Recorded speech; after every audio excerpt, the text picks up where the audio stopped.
ಓಂ ಶಾಂತಿ ಹಾಗೂ ನಮಸ್ಕಾರ ವೀಕ್ಷಕರೇ, ಜ್ಞಾನಜ್ಯೋತಿ ಕಾರ್ಯಕ್ರಮಕ್ಕೆ ತಮಗೆಲ್ಲರಿಗೂ ಕೂಡ ಆದರದ ಸ್ವಾಗತ. ಕಳೆದ ಸಂಚಿಕೆಯಿಂದ ನಾವು ಇದರಲ್ಲೊಂದು ವಿಶೇಷ ಕಾರ್ಯಕ್ರಮ ಗೀತಾ ಭಾವಧಾರೆ ಅನ್ನುವಂತಹ ಒಂದು ಸರಣಿಯನ್ನು ಪ್ರಾರಂಭ ಮಾಡಿದ್ದೀವಿ. ಭಗವದ್ಗೀತೆಯ ಬಗ್ಗೆ ಹೆಚ್ಚಿನ ವಿಸ್ತಾರವಾದ ತಿಳುವಳಿಕೆಯನ್ನು ಕೊಡೋದಕ್ಕೋಸ್ಕರ ನಮ್ಮ ಜೊತೆಗಿದ್ದಾರೆ ರಾಜಯೋಗಿನಿ BK ವೀಣಾಜಿಯವರು. ಅವರಿಗೆ ನಾನು ಈ ಕಾರ್ಯಕ್ರಮಕ್ಕೆ ಮೊದಲು ಸ್ವಾಗತ ಮಾಡಿಕೊಳ್ತೀನಿ. ನಮಸ್ಕಾರ ವೀಣಕ್ಕ. ನಮಸ್ಕಾರ. ಭಗವದ್ಗೀತೆಯನ್ನು ವಿಸ್ತಾರವಾಗಿ ತಿಳಿಸ್ಕೊಡೋದಕ್ಕೆ ಮುನ್ನ ಒಂದು ಹಿನ್ನೆಲೆ ಇರಲಿ ಅಂತ ಹೇಳಿ ನಾವು ಕಳೆದ ಸಂಚಿಕೆಯಲ್ಲಿ ವೀಣಕ್ಕ ಅವರಿಂದ ಆ ಹಿನ್ನೆಲೆಯ ಬಗ್ಗೆ ಸಾಕಷ್ಟು ತಿಳ್ಕೊಂಡಿದ್ದೀವಿ. ಭಗವದ್ಗೀತೆ ಅಂತ ಅನ್ನೋದು ನಮಗೆಲ್ರಿಗೂ ಒಂದು ಪವಿತ್ರವಾದ ಗ್ರಂಥ ಅಂತ ಕೂಡ ನಾವು ಹಿಂದಿನ ಸಂಚಿಕೆಯಲ್ಲಿ ಪ್ರಸ್ತಾಪ ಮಾಡಿದ್ವಿ. ಆದರೆ ಭಗವದ್ಗೀತೆಯನ್ನು ಒಂದು ಪವಿತ್ರ ಗ್ರಂಥವಾಗಿ ಮೂಲೆಯಲ್ಲಿ ಹಿಡಿದಿರ ಅದರ ಸಾರವನ್ನು ನಾವು ತಿಳ್ಕೊಂಡು ಜೀವನದಲ್ಲಿ ಅಳವಡಿಸ್ಕೊಂಡಾಗ ನಮ್ಮ ಜೀವನದಲ್ಲಿ ಎಷ್ಟು ಬದಲಾವಣೆಗಳಾಗಲಿ ಅಥವಾ ಒಂದು ಪರಿವರ್ತನೆಯಾಗಲಿ ಉಂಟಾಗಬಹುದು ಅನ್ನೋದ್ರ ಬಗ್ಗೆ ಬೆಳಕನ್ನು ಬೀರಬೇಕು ಅಂತ ಹೇಳಿ ನಾನು ವೀಣಕ್ಕ ಅವರಲ್ಲಿ ಹಿಂದೆನೇ ಕೇಳ್ಕೊಂಡಿದ್ದೀನಿ. ಹಾಗಾಗಿ ಅವರು ಇವತ್ತು ಅದರ ಬಗ್ಗೆ ತಿಳಿಸ್ಕೊಡ್ತಾ ಇದ್ದಾರೆ. ಭಗವದ್ಗೀತೆ ಆ ಕಾಲಕ್ಕೆ ಮಾತ್ರ ಅಲ್ದಿರ ಅದು ಹೇಗೆ ಸಾರ್ವಕಾಲಿಕವಾಯಿತು ಮತ್ತು ಅದು ಇಂದಿನ ಈ ಪ್ರಸ್ತುತ ಜೀವನಕ್ಕೆ ಎಷ್ಟರ ಮಟ್ಟಿಗೆ ನಮಗೆ ಅದು ಅವಶ್ಯಕತೆ ಇದೆ ಮತ್ತು ಅದರಿಂದ ನಮಗಾಗುವ ಉಪಯೋಗಗಳೇನು ಅಂತ ಹೇಳಿ ನಾನು ಪ್ರಾರಂಭದಲ್ಲಿ ಈ ಪ್ರಶ್ನೆಯನ್ನು ವೀಣಕ್ಕ ಅವರಿಗೆ ಇಡ್ತಾ ಇದ್ದೀನಿ. ಕೇವಲ ಆಧ್ಯಾತ್ಮ ದೃಷ್ಟಿಯಿಂದ ಮಾತ್ರ ನೋಡಿದಿರ ಭಗವದ್ಗೀತೆ ನಮ್ಮ ಇಂದಿನ ಪ್ರಸ್ತುತ ಜೀವನಕ್ಕೆ ಕೂಡ ಅದು ಎಷ್ಟರ ಮಟ್ಟಿಗೆ ಅಗತ್ಯ ಇದೆ ಅಂತ ನೀವು ಹೇಳ್ತೀರಾ? ಓಂ ಶಾಂತಿ. ಇಲ್ಲಿಯ ತನಕ ನಾವೆಲ್ಲರೂ ಏನೋ ಭಗವದ್ಗೀತೆಯ ಹಿನ್ನೆಲೆಯನ್ನು ಅಥವಾ ನಮ್ಮ ಈ ಕಾರ್ಯಕ್ರಮದ ಉದ್ದೇಶವನ್ನು ಸ್ವಲ್ಪ ಮಟ್ಟಿಗೆ ತಿಳ್ಕೊಂಡಿದ್ದೇವೆ. ಅದೇ ರೀತಿಯಾಗಿ ನೀವೇನೀಗ ನಮ್ಮ ಮುಂದೆ ಪ್ರಶ್ನೆಯನ್ನಿಟ್ರಿ, ಖಂಡಿತವಾಗಿಯೂ ಸರ್ವಕಾಲಿಕ ಸತ್ಯವಾದ ಭಗವದ್ಗೀತಾ ಜ್ಞಾನ ಪ್ರತಿಯೊಂದು ಮನಸ್ಸಿಗೂ ಸಹ ಅವಶ್ಯಕವಾಗಿ ಬೇಕು. ಸಾಮಾನ್ಯವಾಗಿ ಆಧ್ಯಾತ್ಮ ಭಗವದ್ಗೀತೆಯನ್ನು ಒಂದು ಆಧ್ಯಾತ್ಮ ಗ್ರಂಥ ಅಂತ ನಾವೇನು ನೋಡ್ತೇವೆ. ಅಧ್ಯಾತ್ಮ ಅನ್ನುವುದು ಕೆಲವರಿಗೆ ಸೀಮಿತವಾಗಿ ಅಥವಾ ಕೆಲವು ಜನಾಂಗಕ್ಕೆ ಅಥವಾ ವಯಸ್ಸಾದವರಿಗೆ ಈ ರೀತಿಯಾಗಿ ನಾವು ಅದನ್ನು ಅರ್ಥೈಸಿದ್ದೇವೆ. ಆದರೆ ನಾವು ಈ ಹಿಂದೆ ಮೊದಲನೆಯ ಸಂಚಿಕೆಯಲ್ಲಿ ವಿಚಾರ ಮಾಡಿದ ಹಾಗೆ ಇವತ್ತಿನ ಜಗತ್ತಿಗೆ ಭಗವದ್ಗೀತೆ ಪ್ರಸ್ತುತವಾಗಿ ಬೇಕಾದದ್ದು ನಮ್ಮ ಅಂದರೆ ಗೊಂದಲದ ಗೂಡಾಗಿರುವ ಮನುಷ್ಯನ ಮನಸ್ಸಿನ ಆ ಒಂದು ಮಾನಸಿಕ ಗೊಂದಲದ ನಿವಾರಣೆಗೆ ಅಥವಾ ಸಂಪೂರ್ಣ ಪ್ರದೂಷಿತಗೊಂಡಿರುವ ಮನುಷ್ಯನ ಮನಸ್ಸನ್ನು ಪುನಃ ಪ್ರದೂಷಣ ಮುಕ್ತಗೊಳಿಸುವುದಕ್ಕೆ. ಅಂದರೆ ನಾವಿವತ್ತೇನು ಸಮಾಜದಲ್ಲಿ ಅನೇಕ ಪೊಲ್ಯೂಷನ್ ಮಾತಾಡ್ತೇವೆ, ಏರ್ ಪೊಲ್ಯೂಷನ್ ಆಗಿದೆ, ವಾಟರ್ ಪೊಲ್ಯೂಷನ್ ಆಗಿದೆ, ಆ ಪೊಲ್ಯೂಷನ್ ಆಗಿದೆ, ಈ ಪೊಲ್ಯೂಷನ್ ಆಗಿದೆ. ಆದರೆ ಯಾವತ್ತೂ ಸಹ ನಾವು ವಿಚಾರ ಮಾಡಿಲ್ಲ ಈ ಎಲ್ಲ ಪೊಲ್ಯೂಷನ್ಗೆ, ಈ ಎಲ್ಲ ಪ್ರದೂಷಣೆಗಳಿಗೆ ಅಥವಾ ಈ ಎಲ್ಲ ಮಾಲಿನ್ಯಗಳಿಗೆ ಮೂಲ ಕಾರಣ ಮನುಷ್ಯನ ಮನೋಮಾಲಿನ್ಯ, ಮಾನಸಿಕ ಪ್ರದೂಷಣೆ. ಈ ಮನೋಮಾಲಿನ್ಯ ನಿವಾರಣೆಯಾಗದವರೆಗೆ ಸಮಾಜದಲ್ಲಿಯೇ ಉಳಿದ ಯಾವ ಮಾಲಿನ್ಯವೂ ನಿವಾರಣೆ ಮಾಡ್ತೇವೆ ಅನ್ನುವುದು ಕೇವಲ ಘೋಷಣೆಯಾಗುತ್ತೆ ವಿನಃ ಅದು ಪ್ರಾಕ್ಟಿಕಲ್ನಲ್ಲಿ ಬರೋಕ್ಕೆ ಸಾಧ್ಯವೇ ಇಲ್ಲ. ಹಾಗಾದರೆ ಈ ಮನೋಮಾಲಿನ್ಯ ನಿವಾರಣೆಗೆ ಮದ್ಯಾವುದಪ್ಪ ಅಂತ ವಿಚಾರ ಮಾಡಿದ್ರೆ ಅದಕ್ಕೆ 108 ದಾರಿಗಳಿದೆ. ಹಾಗೆ ಹೀಗೆ ಅದನ್ನು ಮಾಡಿ ಆ ಜಪ ಮಾಡಿ, ಬಟ್ ಅದನ್ನೆಲ್ಲ ಮಾಡ್ತಾನೇ ಬಂದಿದ್ದೇವೆ ತಲಾಂತರಗಳಿಂದ. ಆದರೂ ಸಹ ಮನೋಮಾಲಿನ್ಯ ದಿನೇ ದಿನೇ ಹೆಚ್ಚಿಗೆ ಆಗ್ತಿದೆ ವಿನಃ ಕಡಿಮೆ ಆಗ್ತಿಲ್ಲ. ನಾವಿವತ್ತು ಎಷ್ಟು ಚಿಕ್ಕ ಮಕ್ಕಳಲ್ಲಿ ಹೈಪರ್ ಆಸಿಡಿಟಿ ನೋಡ್ತಿದ್ದೇವೆ, ಎಷ್ಟು ಸಣ್ಣ ಸಣ್ಣ ಮನಸ್ಸುಗಳನ್ನು ಸೂಸೈಡ್ ಮಾಡ್ಕೊಳ್ಳೋದನ್ನು ನೋಡ್ತಾ ಇದ್ದೇವೆ, ಸಣ್ಣ ಸಣ್ಣ ಕಾರಣಗಳಿಗಾಗಿ ಕೊಲೆ ಮಾಡುವುದನ್ನು ನೋಡ್ತಿದ್ದೇವೆ. ಇವತ್ತು ಜೈಲುಗಳು ತುಂಬಿ ಹೋಗಿ ನಾಳೆ ಊರೇ ಜೈಲಾಗುತ್ತಾ ಅನ್ನುವಂಥ ಭ್ರಮೆಯಲ್ಲಿದ್ದೇವೆ. ಇದಕ್ಕೆಲ್ಲ ಮೂಲ ಕಾರಣ ಮನುಷ್ಯನ ಮನೋಮಾಲಿನ್ಯ. ಈ ಮನೋಮಾಲಿನ್ಯ ನಿವಾರಣೆಯ ದೃಷ್ಟಿಯಲ್ಲಿ ಯಾವುದು ಕೆಲಸ ಮಾಡಬಹುದು ಅಂತಂದರೆ ಖಂಡಿತವಾಗಿಯೂ ಈ ರೀತಿಯಾಗಿ ಮಾಲಿನ್ಯಗೊಂಡ ಮನಸ್ಸುಗಳನ್ನು ತೊಳೆದ ಉದಾಹರಣೆ ಭಗವದ್ಗೀತೆಯಲ್ಲಿ ನಮಗೆ ಕಾಣಕ್ಕೆ ಸಿಗುತ್ತೆ. ಅದನ್ನೇ ನಾವು ಹಿಂದಿನ ಸಂಚಿಕೆಯಲ್ಲಿ ಅರ್ಜುನನ ಪಾತ್ರ ಅಂತೇನು ವರ್ಣನೆ ಮಾಡಿಕೊಂಡಿದ್ದೇವೆ, ಕೇಳಿದ್ದೇವೆ. ಆ ರೀತಿಯ ಮನಸ್ಥಿತಿಗಳನ್ನು ಇವತ್ತು ಮನೆಯಲ್ಲಿ ಮನಸ್ಸುಗಳಲ್ಲಿ ಕಾಣ್ತಾ ಇದ್ದೇವೆ.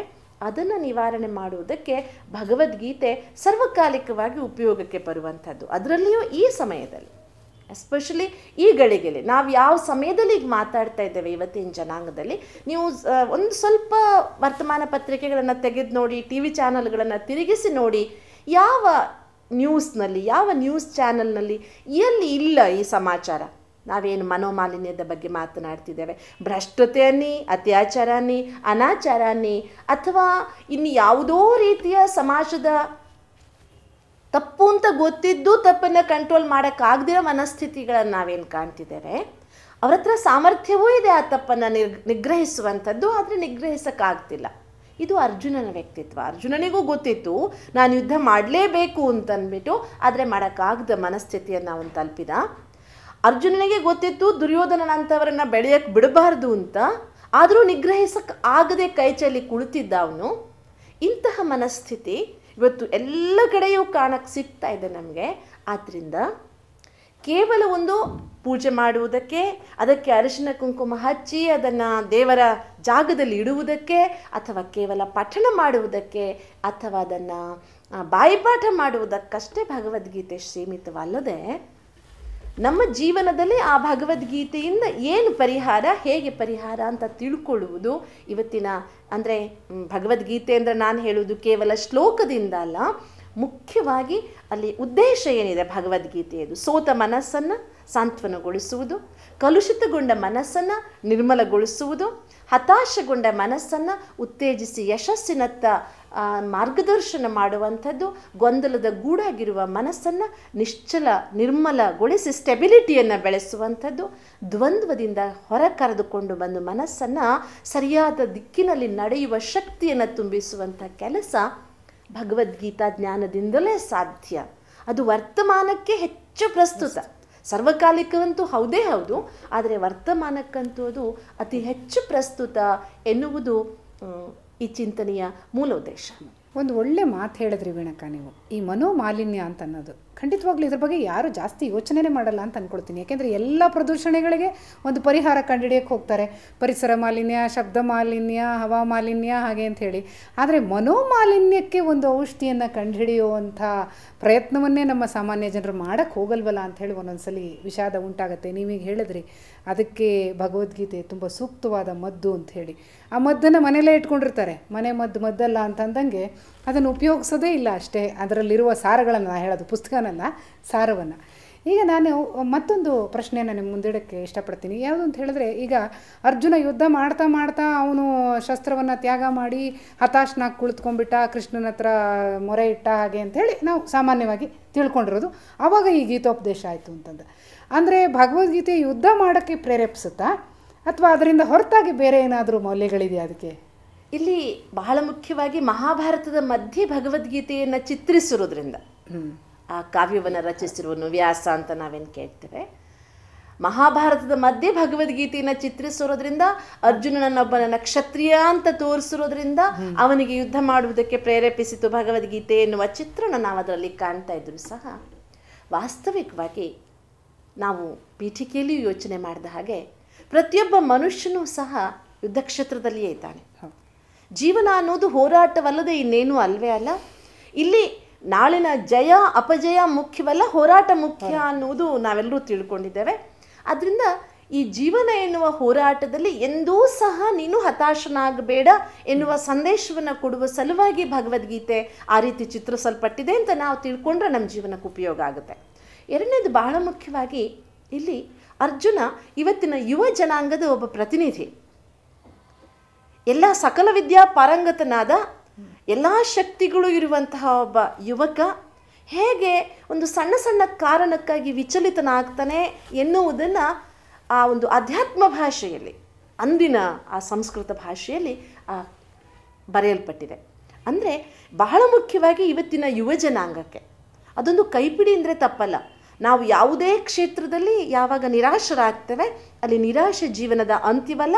ಆ ನಿರಾಶೆಯಿಂದನೂ ಹೊರಬರುವುದಕ್ಕೆ ಒಂದು ದಾರಿ ಇದೆ, ಖಂಡಿತವಾಗಿಯೂ ಇದೆ.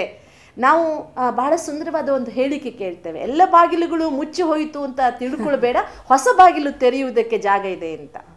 ಇದೊಂದು ಬಹಳ ಸುಂದರವಾದಂತಹ ಚಿಂತನೆ ಏನಿದೆ ಅದು ಭಗವದ್ಗೀತೆಯಲ್ಲಿದೆ. ಆದ್ದರಿಂದ ಖಂಡಿತವಾಗಿಯೂ ಗೀತಾಜ್ಞಾನ ಯುದ್ಧವನ್ನು ಮಾಡುವುದಕ್ಕೆ ಪ್ರೇರೇಪಿಸುವುದಲ್ಲ. ಗೀತೆ ಒಂದು ಯೋಗಶಾಸ್ತ್ರ ಮೂಲತಃ. ನೀವು ಭಗವದ್ಗೀತೆಯನ್ನು ಪುಸ್ತಕವಾಗಿಯೇ ತೆಗೆದು ನೋಡಿ, ಪ್ರತಿಯೊಂದು ಅಧ್ಯಾಯಕ್ಕೆ ಒಂದು ಯೋಗ ಯೋಗ ಯೋಗ ಅಂತ ಕ್ಷೇತ್ರಜ್ಞ ಯೋಗ, ಅರ್ಜುನನ ವಿಷಾದ ಯೋಗ. ಅಂದರೆ ಪ್ರತಿಯೊಂದು ಅಧ್ಯಾಯವನ್ನು ಯೋಗ ಯೋಗ ಅಂತ ಹೇಳ್ತಾ ಅಲ್ಲಿ ಇದನ್ನು ಮನವರಿಕೆ ಮಾಡಿಕೊಡ್ಲಾಗಿದೆ. ಇದು ಯುದ್ಧಶಾಸ್ತ್ರ ಅಲ್ಲ, ಅಂದರೆ ಸ್ಥೂಲವಾಗಿ ಯಾವುದೋ ಒಂದು ಫೀಲ್ಡಲ್ಲಿ ಎರಡು ಸೈನ್ಯಗಳು ಎದುರು ಬದಲಾದವು, ಹೋರಾಡಿದ್ರು, ಆ ರೀತಿ ಅಲ್ಲ. ಯಾವ ಕ್ಷಣದಲ್ಲೂ ನಿನ್ನ ಈ ನಿಂತ ನೆಲವೇ ನಿನಗೆ ಫೀಲ್ಡ್ ಆಗಬಹುದು. ಯಾವ ಗಳಿಗೆಯಲ್ಲೂ ನಿನ್ನೆದುರಿಗೆ ನೀನು ಯಾರನ್ನ ನೆಲ ಸಮ ಮಾಡಬೇಕಾಗಿದೆಯೋ ಆ ಶತ್ರು ಬರಬಹುದು, ಅವನು ಒಳಗೂ ಇರಬಹುದು. ಕೆಲವೊಮ್ಮೆ ಅದನ್ನು ಅರ್ಥ ಮಾಡಿಕೊಳ್ಳುವುದು ಬಹಳ ಅಗತ್ಯವಾಗಿದೆ. ಆದ್ದರಿಂದ ಖಂಡಿತವಾಗಿಯೂ ನಮ್ಮೊಳಗಿರುವ ಬೇಡವಾದದ್ದನ್ನು ಗೆಲ್ಲುವಂತಹ ಯುದ್ಧವನ್ನೇ ಇದು ಕಲಿಸುತ್ತೆ. ಆದರೆ ಮೂಲತಃ ಗೀತಾಜ್ಞಾನದ ಉದ್ದೇಶ ಯಾವುದು ಸಹಸ್ರಾರು ಸೈನಿಕರನ್ನು ನಾಶ ಮಾಡುವಂಥ ಅಂತಹ ಸ್ಥೂಲ ಯುದ್ಧವಲ್ಲ, ಬದಲಾಗಿ ಅದೊಂದು ಜೀವನ ಮೌಲ್ಯಗಳನ್ನು ಹೇಗೆ ಬದುಕಿದರೆ ಚಂದ ಎನ್ನುವುದನ್ನು ಮನುಷ್ಯನಿಗೆ ತಿಳಿಸುವ, ಜೀವನ ಸಾರವನ್ನು ಪ್ರೇರೇಪಿಸುವ, ಜೀವನ ಯೋಗವನ್ನು ಕಲಿಸುವಂತಹ ಒಂದು ಅದ್ಭುತವಾದಂತಹ ಭಾವಧಾರೆ. ಹೌದು ವೀಣಕ್ಕ, ನೀವು ಹೇಳಿದ್ರಿ ಎಲ್ಲ ಬಾಗಿಲು ಮುಚ್ಚೋಗಿದೆ ಅಂತಂದಾಗ ಇನ್ನೊಂದು ಬಾಗಿಲು ತೆಗೆಯುವಂಥ ಅವಕಾಶ ಇದೆ ಅಂತ. ಆಗ ನನಗೂ ಒಂದು ಮಾತು ಜ್ಞಾಪಕ ಬರ್ತಾ ಇದೆ. ನಾನು ಕತ್ಲಲ್ಲಿದ್ದೀನಿ ಅಂತ ತಿಳ್ಕೊಳ್ಳೋದಕ್ಕಿಂತ ಯಾಕೊಂದು ದೀಪ ಹಚ್ಕೊಂಡು ಬೆಳಕು ಮಾಡ್ಬೋದು ನಾವು ಅಲ್ವಾ?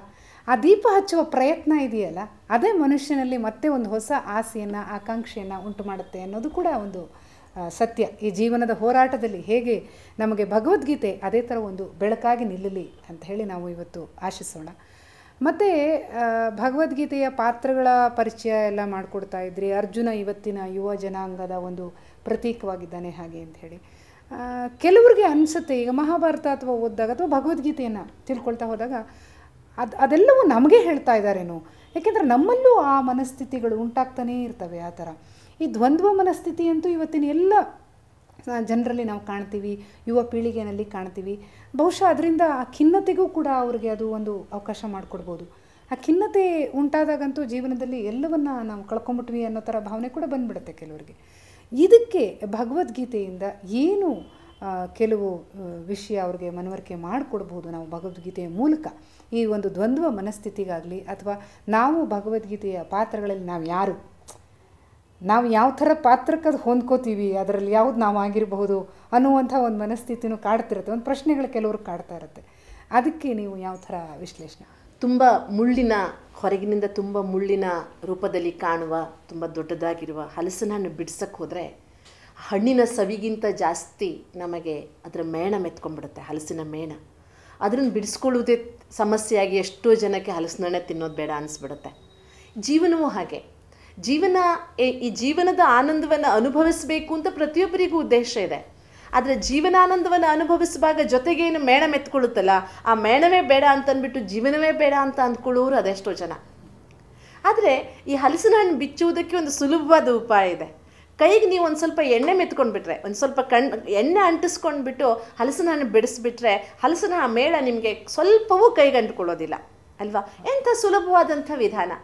ಅದರಿಂದ ಗೀತಾಜ್ಞಾನವೂ ಸಹ ಈ ಮನುಷ್ಯ ಜೀವನದಲ್ಲಿ ಉಂಟಾಗುವಂತಹ ದ್ವಂದ್ವ ಗೊಂದಲಗಳೇನಿದೆ ಅದರಿಂದ ಹೊರಬರುವುದಕ್ಕೆ ಈ ಒಂದು ಹಲಸಿನ ಹಣ್ಣನ್ನು ಬಿಡಿಸುವಾಗ ಕೈಗೆ ಎಣ್ಣೆ ಹಚ್ಚಿಕೊಳ್ಳುವಂತಹ, ಅಂದರೆ ಅದರ ಮೇಣವನ್ನು ಅಂಟಿಸಿಕೊಳ್ಳದ ಹಾಗೆ ಆನಂದವನ್ನು ಅನುಭವಿಸುವಂತಹ ಒಂದು ಮನೋವೃತ್ತಿಯನ್ನು ನಿರ್ಮಿಸುತ್ತೆ.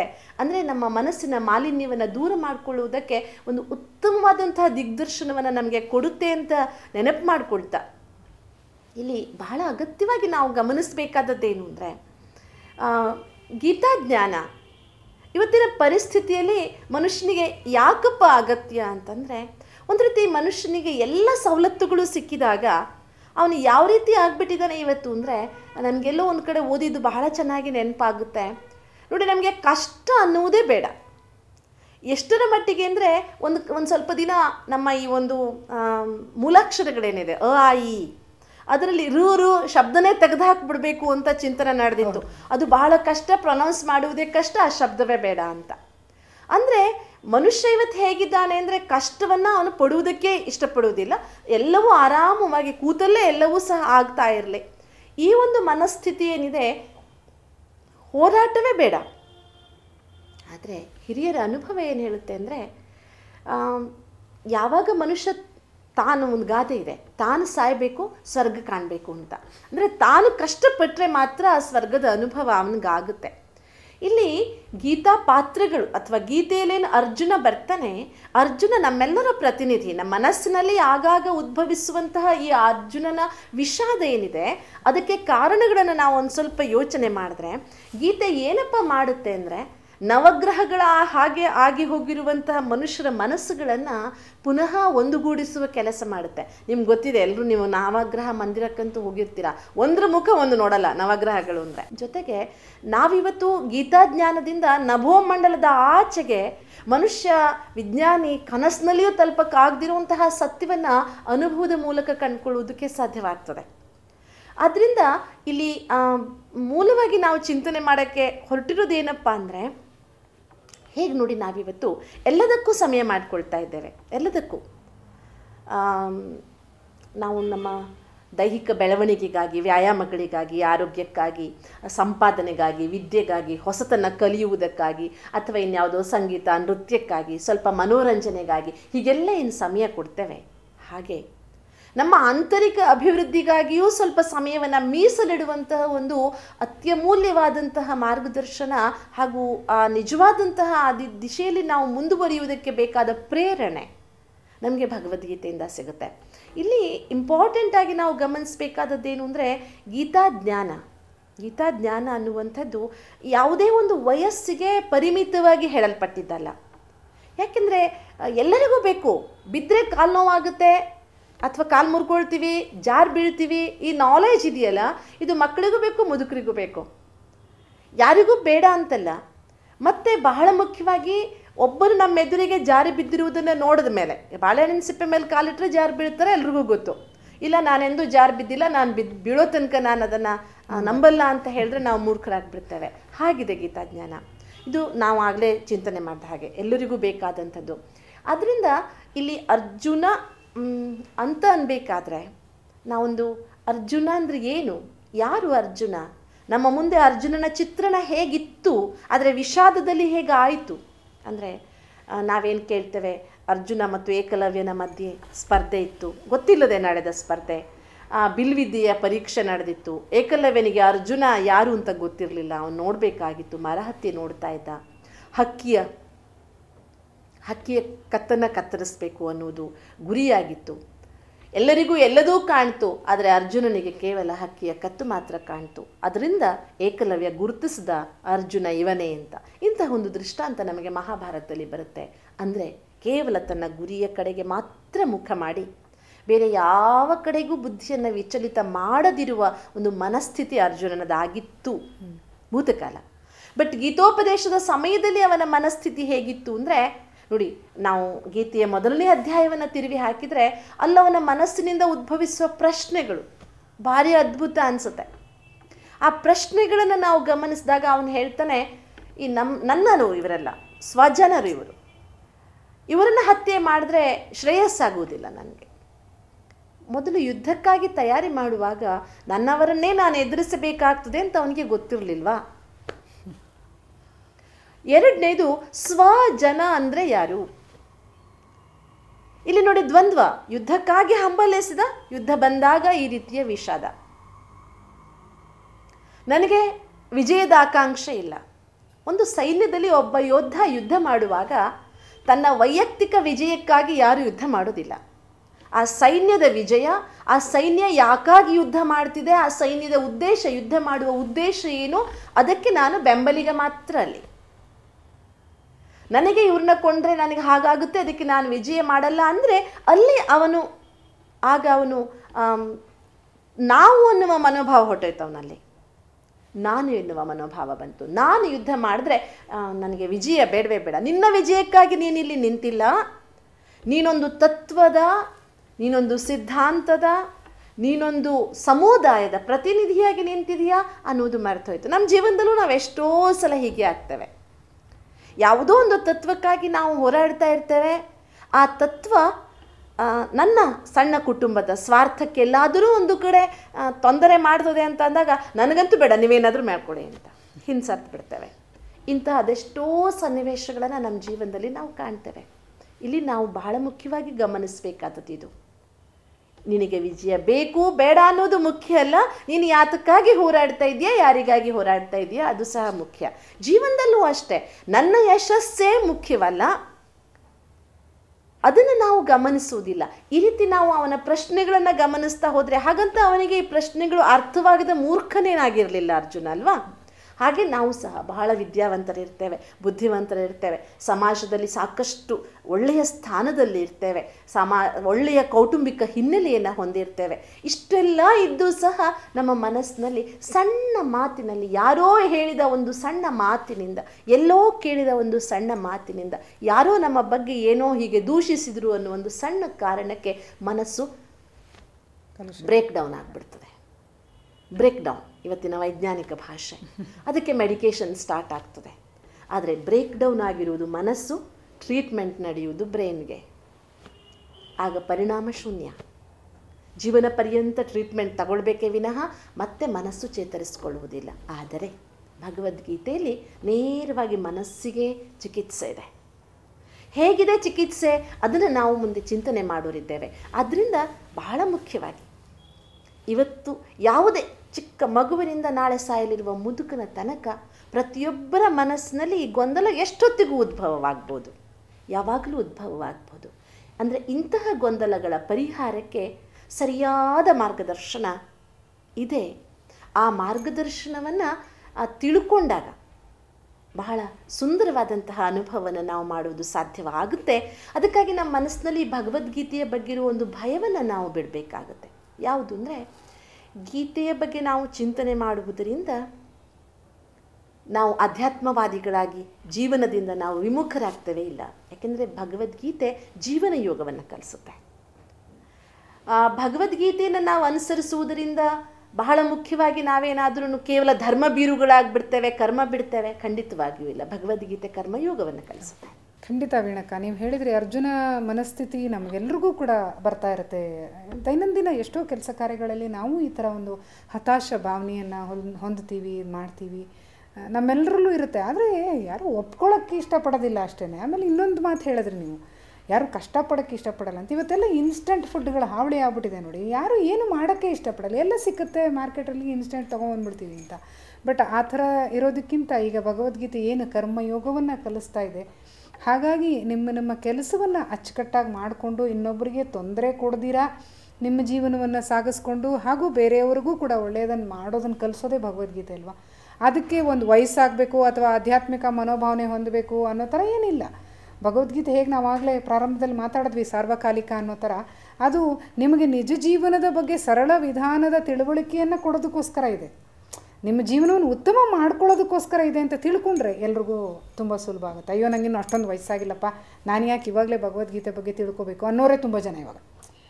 ಅಯ್ಯೋ ಅದೆಲ್ಲ ಬಿಡಿ, ಒಂದು ಏಜ್ ಆದಮೇಲೆ ತಿಳ್ಕೊಂಡ್ರಾಯ್ತು, ನಮಗಿನ್ನೂ ಏನು ಮಹಾ ವಯಸ್ಸಾಗಿದೆ ಅಂತ ಮಾತಾಡ್ತಾರೆ. ಹಾಗಲ್ಲ, ಭಗವದ್ಗೀತೆ ಯಾರೇ ತಿಳ್ಕೊಂಡ್ರೂ ಕೂಡ ಅವ್ರ ಜೀವನ ಅವರು ಉತ್ತಮ ಪಡಿಸ್ಕೊಳ್ಳೋದಲ್ದಿರ ಅವರ ಸುತ್ತಮುತ್ತಲಿನ ಪರಿಸರನ ಕೂಡ ಅವರು ಉತ್ತಮ ಮಾಡಬಹುದು. ಈ ಮನೋಮಾಲಿನ್ಯ ಅಂತ ನೀವೇನು ಹೇಳಿದ್ರಿ, ಅದರ ನಿವಾರಣೆಗೆ ಬಹಳ ಒಳ್ಳೆಯ ಔಷಧಿ ಇದು ಅಂಥೇಳಿ ಸಾಕಷ್ಟು ವಿಷಯಗಳ ಮೂಲಕ ನಮಗೆ ತಿಳಿಸ್ಕೊಟ್ಟಿದ್ದೀರಾ ವೀಣಕ್ಕ. ಹಾಗಾಗಿ ನಾವು ಇಂದಿನ ಈ ಸಂಚಿಕೆಯನ್ನು ಇಲ್ಲಿಗೆ ಮುಕ್ತಾಯ ಮಾಡ್ತಾ ನಿಮಗೂ ಸಹ ಧನ್ಯವಾದಗಳನ್ನು ತಿಳಿಸ್ತಾ ಇದ್ದೀವಿ. ವೀಕ್ಷಕರೇ, ಮತ್ತೆ ಈ ಗೀತಾ ಭಾವಧಾರೆ ಮುಂದಿನ ಸಂಚಿಕೆಯಲ್ಲಿ ಮುಂದುವರಿಯುತ್ತೆ. ಈ ಭಗವದ್ಗೀತೆಯ ವಿಷಯಗಳ ಬಗ್ಗೆ, ಅಂದರೆ ನಮಗೆ ಇವತ್ತಿನ ಜೀವನದಲ್ಲಿ ಭಗವದ್ಗೀತೆಯ ಒಂದೊಂದು ಅಂಶಗಳು ಎಷ್ಟು ಮುಖ್ಯವಾಗ್ತವೆ ಅನ್ನೋದ್ರ ಬಗ್ಗೆ ಹೆಚ್ಚಿನ ತಿಳುವಳಿಕೆಯನ್ನು ನಾವು ತಿಳ್ಕೊಳ್ತಾ ಹೋಗೋಣ. ಮುಂದಿನ ಸಂಚಿಕೆಯಲ್ಲಿ ಭೇಟಿಯಾಗೋಣ. ಅಲ್ಲಿವರೆಗೂ ನಮಸ್ಕಾರ.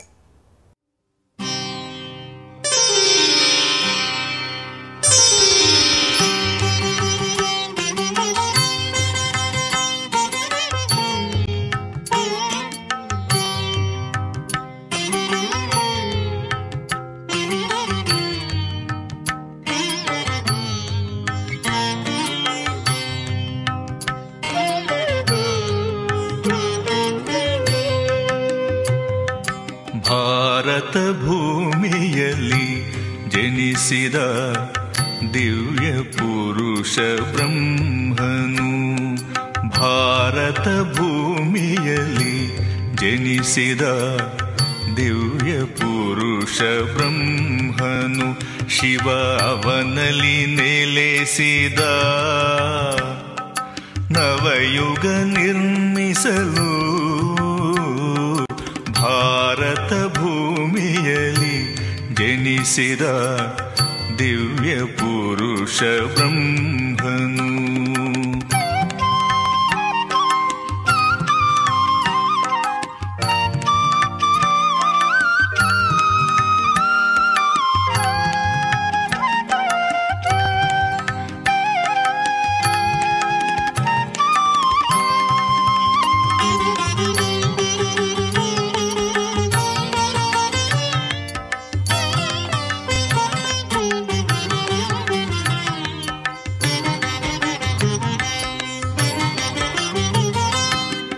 ಜಗದ ಸೇವೆಗಾಗಿ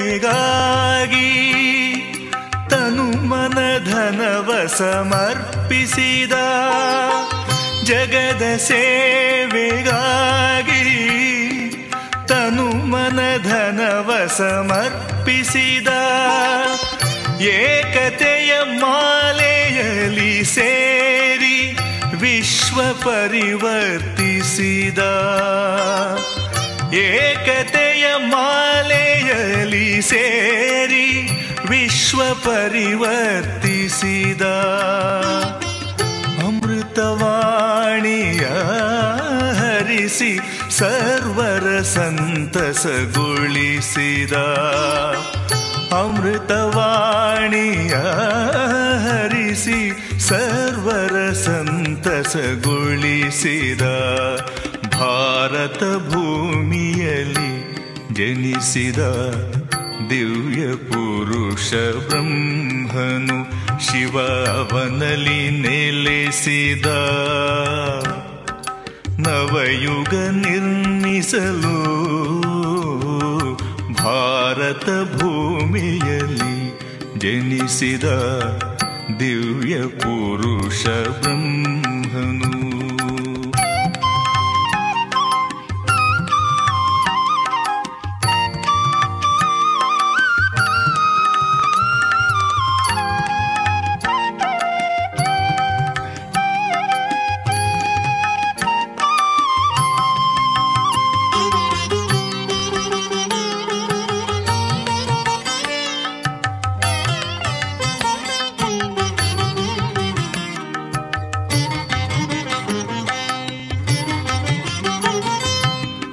ಆತ್ಮಜ್ಞಾನದಿ ಎಲ್ಲರ ಬಂಧನವ ಮುಕ್ತಗೊಳಿಸಿದ, ಆತ್ಮಜ್ಞಾನದಿ ಎಲ್ಲ